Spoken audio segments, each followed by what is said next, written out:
Om Namo Bhagavate Vasudevaya.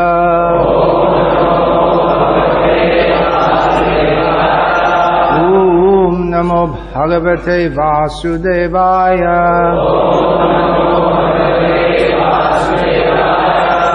Om Namo Bhagavate Vasudevaya.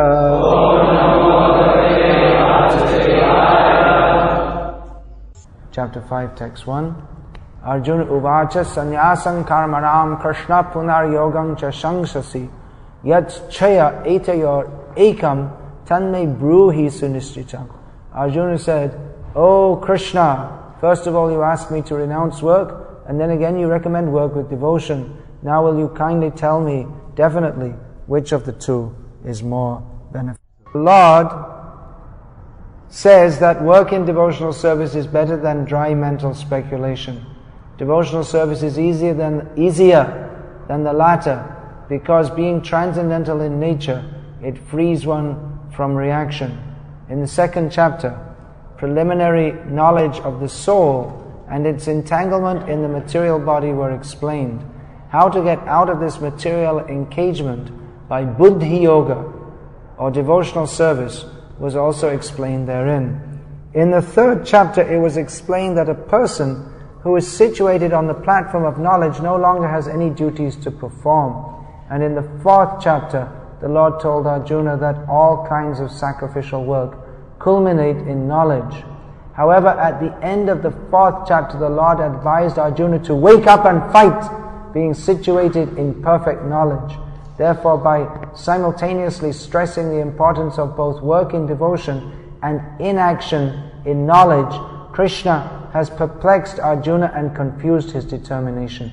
Arjuna understands that renunciation in knowledge involves cessation of all kinds of work performed as sense activities. But if one performs work in devotional service, then how is work stopped? In other words, he thinks that sannyas, or renunciation in knowledge, should be altogether free from all kinds of activity, because work and renunciation appear to him to be incompatible. He appears not to have understood that work in full knowledge is not non-reactive and is therefore the same as inaction. He inquires therefore whether he should cease work altogether or work with full knowledge. Arjuna is expressing a misconception which is common even up to the present day, that spiritual life means doing nothing. People think that it's spiritual to do nothing, because work is seen to generate results. Whatever work is done generates some result, and everyone works to get some kind of result. And everyone in material consciousness thinks that we should work, and as a result of from the results of the work, we shall enjoy material life. So people think that it's spiritual to stop work, because they think that work means something which is performed with the goal in mind of getting something for us to enjoy. So they think that spiritual means to stop work, and then if we stop work, then it's not material. They can only conceive of work as being material. Krishna, of course, will clarify for Arjuna that work, he's already explained actually, but he will explain in more detail that work is not necessarily material, that the result should be offered to Krishna, or one should work for the satisfaction of Krishna. Now, this again, for those who are attempting to come to the spiritual platform but fail to grasp the knowledge of Krishna, they can't understand this either, because they think that in spiritual existence there's nothing to do, nothing to enjoy, and God, He's not because material life is full of work, then God, there's nothing to do for Him, there's no work to do for Him. They conceive of God being the negation of everything material, the total negation. So they conceive that if there's work in this material world, there cannot be work in spiritual existence. If we are working, then God cannot be working. If we're enjoying, then God cannot be enjoying. So it's a misconception that work should be performed for the pleasure of Krishna, because He is the supreme enjoyer. But people can't understand this, because mostly when people think of God, they either think of Him in two ways. In a personal way, as an order supplier. Here's my shopping list. Give me this, give me that, give me... Or they conceive of God as literally as a non-entity. When we say a non-entity, we mean someone who's just... It means an insignificant person, right? When we say non-entity. You say that in American? Yeah, so... But they literally conceive of God as a non-entity, that He has no form, qualities, activities, desires, because people think of that we have desires, so that desire is for us to enjoy, and so that's material. So if God, He cannot have such desires, so they conceive of God as being some amorphous light shining somewhere, or God is love, non-defined, just love, not directed towards any particular person, but an impersonal concept. So if they think of God as the order supply, mostly people who say they believe in God, just like you see everywhere, God bless America. It's very popular in America to say this.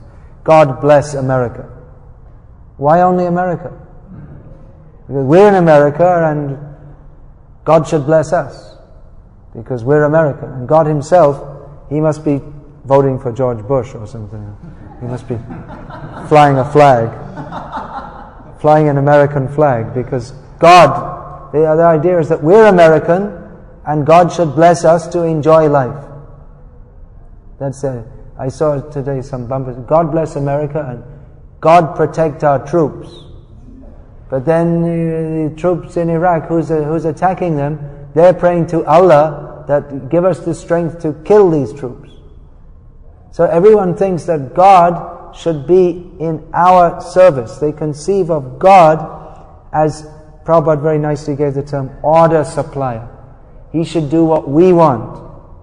God should bless God bless me that I can win the election, so I can go on. That's basically the idea, that we want to enjoy, and God is our Father. Prabhupada very nicely analyzed this, that if we think of God as the Father, that means He's our servant, because the Father actually serves the children. So Prabhupada very nicely analyzed that it's better to become the Father of God, which is impossible by material calculation, because Pitahamasya Jagato Mata Dhata Pitamaha. He is the father, the mother, the root. He is everything in the whole creation. But if we are to actually serve Him, then how can we serve? People say to love God, but they don't have the conception of serving Him.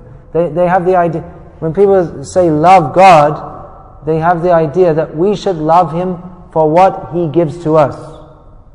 Just like we love our parents because they give to us. It's actually a very, very selfish outlook, that we love someone because what they give us. And we can see in the Western countries that especially people have very, very much misconceptions of how to raise their children, because they think we love our children by giving them toys and indulging them and giving them so many things, but never any discipline or training. So, because in the Western world especially, the society is so materialistic that people think that they equate happiness with sense enjoyment, and they equate love with giving sense, the opportunity for sense enjoyment to others. So we think we love someone because they give us sense enjoyment, and we think of loving someone as giving them the opportunity for sense enjoyment. So when we think of loving God, we think also that, well, we can't do anything for Him. We love God and He gives us. We're His children and He just gives us so many things because we love Him. But actually, this concept of love is very shallow. Because love doesn't mean taking from others, but love means giving. Love means to serve. Now, how can we serve God? What gift can you give to someone who has got everything? What will you give? I remember years ago, I was about 8 years old, around in the Christmas season, I saw an advertisement in the Daily Telegraph, which is the newspaper in England that the rich people, they read. So there was an advertisement, the perfect gift for the person who has everything. And it was I don't know if it was supposed to be a joke or what, but it was a belly button cleaner. Belly button, do you say that in American English? A belly button cleaner. So what will you give to someone who's got everything? I mean, God, He's got everything. So if someone invents a belly button cleaner, definitely God's going to have one too, because He's got everything. He's natasya karyam karanang chavijit. There's nothing for Him to do. He's got everything. So what do you do for someone who's got everything? You don't. You just take things from them, that's all. That's the conception. So the whole concept of God, when people say, we believe in God, we should love God, but they don't know what it means to love. Because love means to serve. So this misconception comes that spiritual life means doing nothing. But actually spiritual life means to understand the Supreme Spiritual Person and to serve Him. And service means activity. Now what can we do for God? What can you do for someone who himself does everything, and we can't do anything without His sanction? We can't even lift our little finger without His sanction. We take it for granted that could you just go over there? Could you just go over there? Okay. Now please come and sit back again. Alright. This is a practical demonstration. Now, when you went there, did you think to tell your muscles, now this muscle should move, that muscle should move? No, you just go there and come back. You think, what's he telling me to do that for? That's what you were thinking, right? You weren't thinking, this muscle should move and that muscle should move. We just do it automatically, but we don't have the power to move even a little finger without the sanction of God. I had this experience one cold winter morning in India where they don't have heating. So when it's cold, you feel it. Okay, they have it some places now. In Baroda, Gujarat. Not as cold as your Vrindavan, but cold enough in the winter. So I woke up in the morning, I was wearing a shirt, and I got up and I couldn't move my arm at all. So I just couldn't move it. I couldn't get my shirt off, couldn't take a bath, couldn't brush my teeth with my right. I was trying to, I couldn't get the toothpaste, trying to do everything with my left hand. Couldn't move it at all because of the cold. And then we just take it for granted. You get up in the morning and you go to the shower and brush your teeth and take a bath and go to Mangalati, right? But if you may just suddenly be paralyzed and you can't move at all. So we take it for granted that we can do everything, but we can't do anything, not even the slightest little thing, without the sanction of God. Then what will we do for Him? We can't do anything without His sanction, and He is giving everything. Then what can we do for Him? We can't do anything. But then comes the misconception we can't do anything for God, or the other misconception that God is simply light or some undefined force, and then comes the misconception that spiritual life means to do nothing, because you can't do anything for God either because He's a person who's got everything or because He's not a person at all. And therefore any activity can only be for our own sake. So the misconception comes that spiritual life means doing nothing. So Arjuna is expressing this misconception, and Krishna will address it. Krishna says, Patrang pushpang palang toyang yome bhaktya. What is it? Udachitita. I left my brain in Denver. That if one offers me with love and devotion, fruit, flower, leaf or what, I will accept it. So Krishna is asking that you do something for me as an expression of love for him. So spiritual life means activity in Krishna consciousness. Often people are surprised to see our devotees. That, why are you living in this opulent temple? You should live, if you're spiritual, you should live in a hut or a cave. But that's also material. Even to live in a cave, that's also utilizing God's energy. If we say we'll give up everything, how can we give up everything? Because even the air we breathe, you have to utilize something. So if we say we'll give up everything, we give up air also. But we have to, if we're to live in this world, we have to accept the gifts of God. So it's not so much a matter of giving up everything, but rather utilizing everything in His service. That is the proper use of everything. Prabhupada gave that example that if a man walks into the bank and loudly announces, "Ladies and gentlemen, I hereby renounce everything in this bank," but it doesn't belong to you anyway. So the idea of renunciation is actually sinful, because inherent in the concept that I am giving everything up is the concept that I own everything. That it's my property and I have the right to give it up. But we cannot renounce.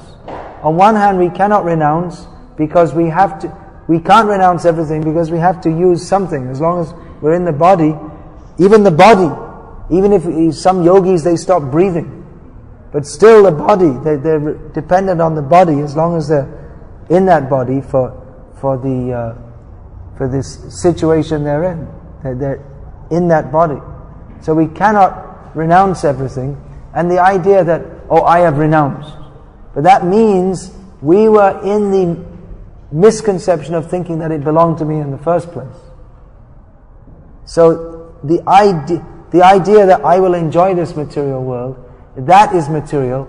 And the idea that I will renounce it, that is also material. So the proper understanding is to renounce the spirit that I am the enjoyer. Ishvaraham aham bhogi. I am the controller, I am the enjoyer. And to accept the proper understanding that I am the servant, nothing here belongs to me, everything belongs to Krishna, therefore we should use everything in His service, everything should be utilized for His pleasure. So why are we living in this beautiful temple? Some people may be envious. Why are you living in such a nice building? Because they're envious. They're thinking that we are enjoying. But no, we are not living here to enjoy. But this beautiful palace, this should be for the pleasure of Krishna. Everything should be offered for His pleasure. People are envious because they're thinking, we would like to enjoy. Why are you enjoying? You're supposed to be spiritual. I'm an enjoyer. You're supposed to be spiritual. So let me enjoy. Why are you pretending to be spiritual? Because they see everything for their enjoyments. But if we propose that you also come and join, you're welcome to come and live with us. But there are certain terms and conditions. You can live in this marble floored building on the condition that you do everything for the pleasure of Krishna. But they will not like to do. They will prefer to live in a shanty town. with the opportunity for attempting to enjoy their senses, rather than to live in opulence and engage their senses in the service of the master of the senses. So that is the diseased mentality. I shall enjoy. So especially Srila Bhaktisiddhanta Saraswati Thakur, he preached this to the world.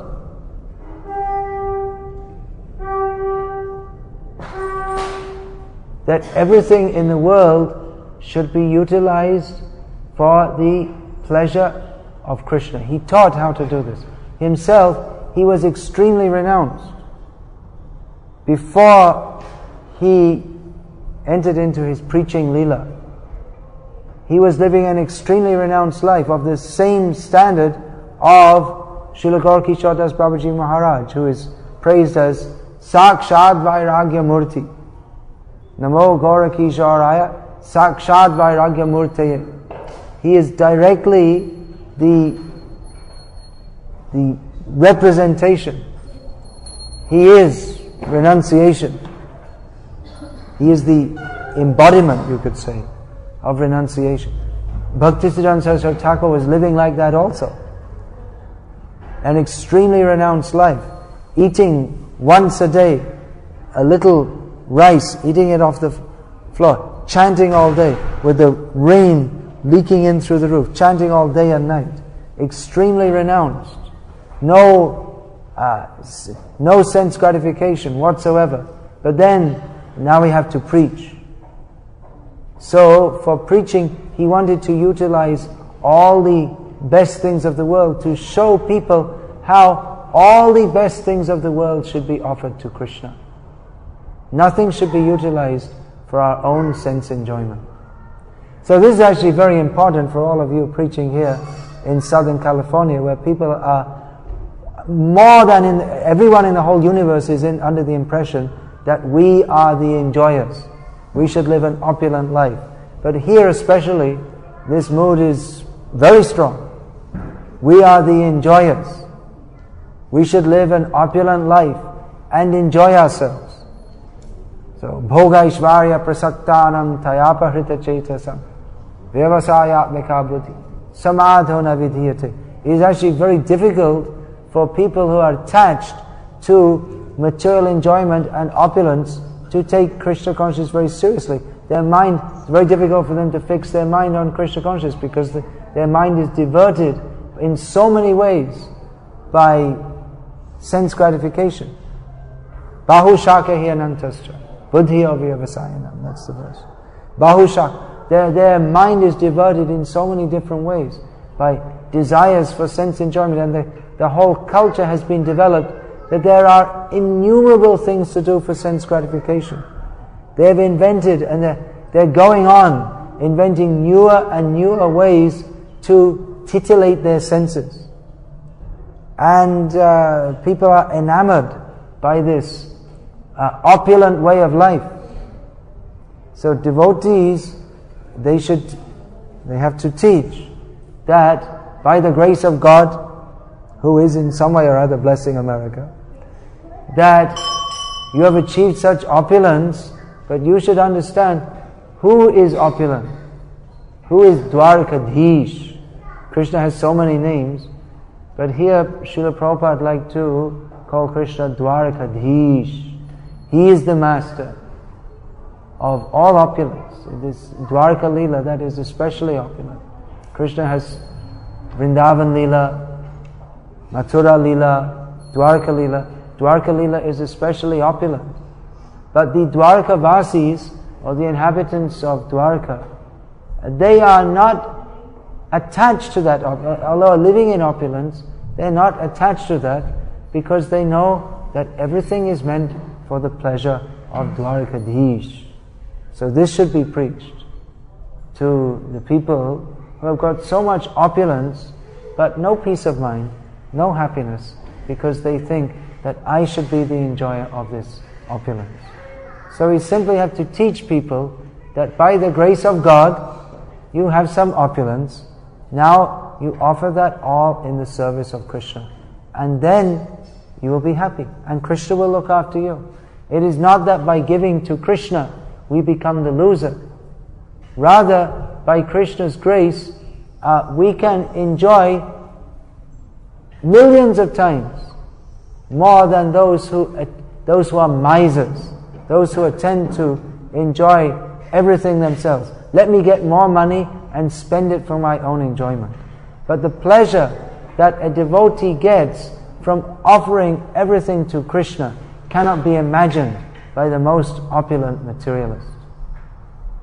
So this culture should be taught to the people of the world. Be happy in Krishna consciousness. By the grace of God, there is so much opulence. Now engage that all in His service. Everything. We will not be the loser. It is not that if we give everything to Krishna that we shall have to live in poverty. But rather, we can live. Krishna never says that we have to live an uncomfortable life. But we can live whatever is required. We can take that is given by Krishna, whatever is required for our bodily maintenance, which isn't very much, and utilize all our energy, all our time, all our money in the service of Krishna. This is the simple formula for happy life. There's so much opulence in this land, but one thing missing: happiness, actual happiness. They equate happiness with sense enjoyment, but there's not even peace of mind. So people should be taught what is actual spiritual life. Spiritual life doesn't mean going to the mountain and sitting in a cave. Spiritual life, it doesn't even mean giving everything away, but it means engaging everything in the service of Krishna. So Arjuna was under this misconception that spiritual life means stopping everything or giving up everything. But real spiritual life means to understand who is the transcendental proprietor of everything, to who everything should be offered, for who all endeavors should be made. That is Krishna. So this, we like to say Krishna. If we say God, that's a general term, and inherent in that term is the misconception that God is some sugar daddy in the sky who gives us everything. But rather, Krishna, He is the supreme enjoyer. We are all His eternal servants. We are meant for serving Him. And if we give everything to Him, all our energy, all our thoughts, our words, our actions, if we dedicate everything in His service, then only we can be happy, in no other way. There's nothing that we can do. Whatever Los Angeles has to offer, whatever, there must be millions of things, diversions, things to do. But none of them will make us happy. The only thing that can possibly make us happy is if we dedicate our lives in the service of Krishna. So this chanting of Hare Krishna, singing, dancing, taking food offered to Krishna, studying Bhagavad-gita in the mood of devotion, this will actually satisfy us. Nothing else can satisfy us. So this simple message should be understood. Arjuna, he wanted to run away from everything, but he could have never been satisfied by doing so. Rather, Krishna wanted Arjuna to fight for him, which Arjuna didn't want to do. It didn't seem like a very nice thing. But because he did that in the spirit of surrender, in the spirit of devotion to Krishna, then Krishna became satisfied by his activities, and Arjuna also became fully satisfied. And the whole world can be satisfied by understanding who is that person to whom all activities should be offered. That is Krishna. Hare Krishna. So I'll finish this discourse here. If there's any question about this, anyone like to ask any question? Please ask. We don't even know Krishna, so how can I sacrifice myself? How can I offer myself? You don't know Krishna? Then come here and learn. You should know Krishna. Where are you from? I'm from Bombay. From Bombay. Gujarati? No. Marathi? No. Oh, then? Sindhi. Sindhi. Sindhi means from Sindh. So Sindhis, they're mostly Krishna bhaktas, no? So you should know Krishna. If you don't know, then take this Bhagavad-gita as it is, because Krishna is explaining himself here.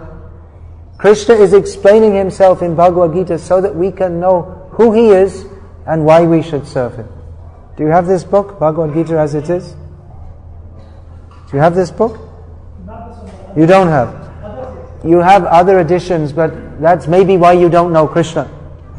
Because most of the editions of Bhagavad-gita, Hare Krishna, they're presented by people who may be scholars, but they're not actually Krishna bhaktas. They don't actually know Krishna. If you have Bhagavad-gita, you should know who is Krishna. So this is Bhagavad-gita as it is, in which Srila Prabhupada, who definitely knows who is Krishna, he has taught the whole world who is Krishna. And through this Bhagavad-gita as it is, he is giving us the opportunity to know Krishna as he explains himself. So would you like to know Krishna? So you take this Bhagavad-gita as it is, and you can begin your service to Krishna by giving a donation for this book. That's also service to Krishna. And you please, are you living in Los Angeles? Me too. You came from? I came from Washington, D.C. Washington, D.C. So you can visit. We have a nice temple there also. Have you seen? Yes. So you... in Srimad Bhagavatam, in Bhagavad Gita also, that's recommended that Nityam Bhagavata Sevaya, we should regularly hear Bhagavad Katha. Then we can know who is Krishna. So you please attend regularly, then you can understand Krishna. It's very difficult to know Krishna because he is fully spiritual and we are presently in material consciousness. But Krishna has given us the process of Bhakti Yoga by which we can know him. So you please take this opportunity. Vijay Prabhu, you brought in any Bhagavad Gitas? This gentleman would like Bhagavad Gita as it is. Can we provide one for him? This is Vijay Das. He's distributed more Bhagavad Gitas than your Vedan chapatis. So he can provide you with one. Any other questions? So many people come every evening for darshan. Is it? That's nice. You all have Bhagavad Gita as it is? You all have? You're all reading this? You've all come to see Krishna? Is it? How will you see Krishna? How will you see Krishna? Ah, yes. You won't see with your eyes only. We have to see through our ears. Shutikshitapata, it is mentioned. Shuta means hearing. Ikshita means seeing. Pata means the path of. So we can actually see Krishna. Having a nice little bath here. We can actually see Krishna by hearing about him. Just like in English, if we understand something, we say, I see. Isn't it? Someone explains something to us, we say, I see. So if you see a picture of, just like you may see some scientific diagram, and you see it, but you don't understand it. And then someone explains it, and then you say, I see, isn't it? So before you saw it also, but you didn't understand it. So when it's explained, then we say, I see. So real seeing means to understand. If we only see with our eyes, then we may see, this is a nicely decorated statue. But when we hear from devotees, then we will understand, Pratima nahetumi sakshat Brajendrananda. This is stated in Chaitanya Charitamrita. That one devotee, he said to Krishna, what happened? It's a long story, but anyway, Krishna this is the story of Sakshi Gopal. So Gopal, there was some vow made, and Gopal, the deity in Vrindavan, was called as the Sakshi. You are the witness. One man promised another that you can marry my daughter. And he said, well, you're saying in front of Gopal. Okay, I'm saying in front. So later he denied. No. Then, there was anyone to witness? Yes, Gopal, he was witnessing. So they were living in Vijayanagar, which is South India. So it's a long way. So then the young man went back to Vrindavan and told Gopal, the deity, that you have to come with me to bear witness. He said, how can I go? I'm only a deity. I never heard of a deity walking. So he said, well, you're talking to me. If you can talk, you can walk. So come. Pratima nahi tumi sakshat Vrajendrananda. You are not a statue. You are directly Vrajendrananda. Krishna, the son of Maharaj Nanda. So we can understand Krishna by hearing. You're all coming for darshan. If you come a little earlier, then you can get darshan through the ears. Is most important. Hare Krishna.